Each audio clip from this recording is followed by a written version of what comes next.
प्यारे मित्रों, नमस्कार। कपिल ज्योतिष संस्थान में मैं आप सभी का एक बार फिर से स्वागत करता हूं। आज मैं आपको एक महत्वपूर्ण योग बताने जा रहा हूं, जिसका आपके जीवन से बहुत घनिष्ठ संबंध है। जीवन और मृत्यु से भी संबंध है। यह योग एक बहुत ही महत्वपूर्ण योग है, जो कि हमारे जीवन में एक खास उपयोगी माना जाता है। आइए शुरुआत करते हैं। जो वीडियो पर नए हों, प्लीज़ लाइक और सब्सक्राइब जरूर करें। यदि किसी भी व्यक्ति की कुंडली में शनि और केतु या शनि प्लस केतु या शनि प्लस राहु 8वें घर में या दूसरे घर में बैठे हुए हों, अर्थात शनि केतु 8वें घर में या दूसरे घर में बैठे हुए हों, या शनि प्लस राहु 8वें घर में या दूसरे घर में बैठे हुए हों, तो इस व्यक्ति की वैसे मृत्यु तो नहीं होती, किंतु इसकी मृत्यु के योग बार बार बनते रहते हैं।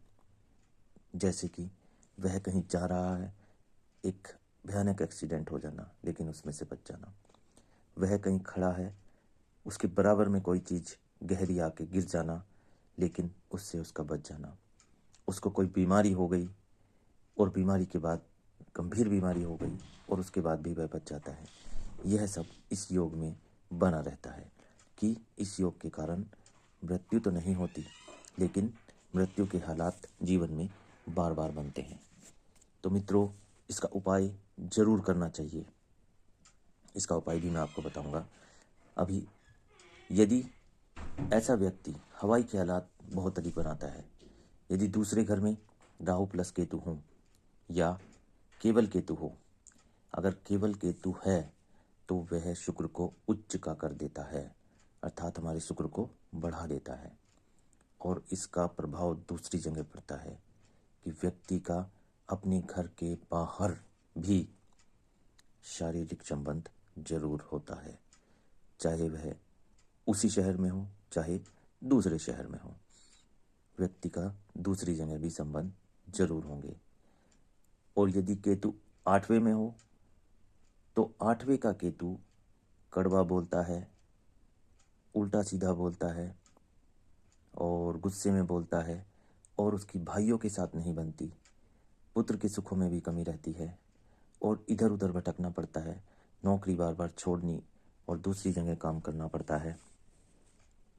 और इसी के एवज में यदि राहु 8वें में हो तो दुर्घटना, धोखा, कलेश, ये सारी स्थिति बनी रहती है। और यदि राहु दूसरे में हो तो आदमी को वैसे तो कष्ट आएंगे, लेकिन दूसरे घर का राहु इतना खराब नहीं होता।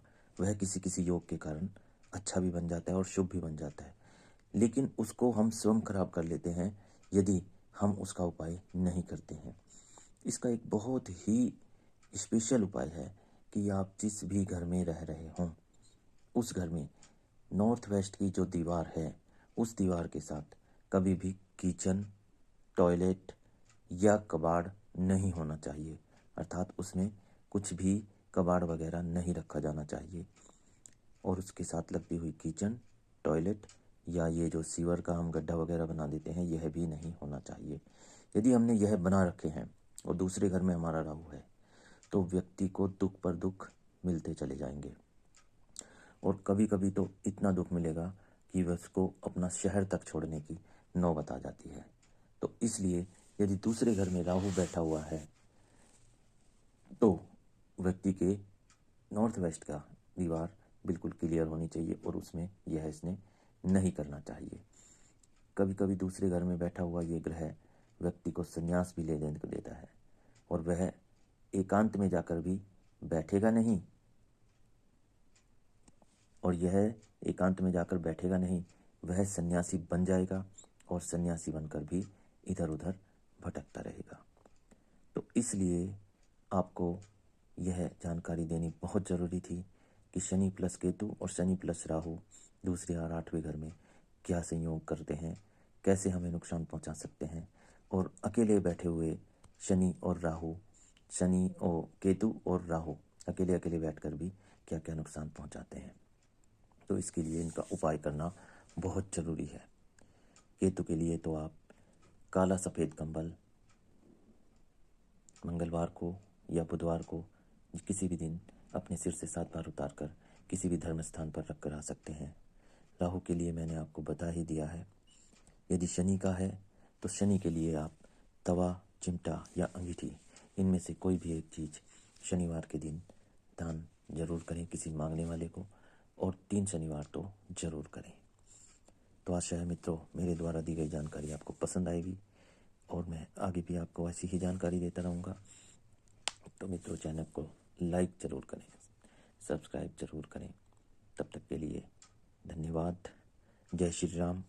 राधे राधे। नमस्कार।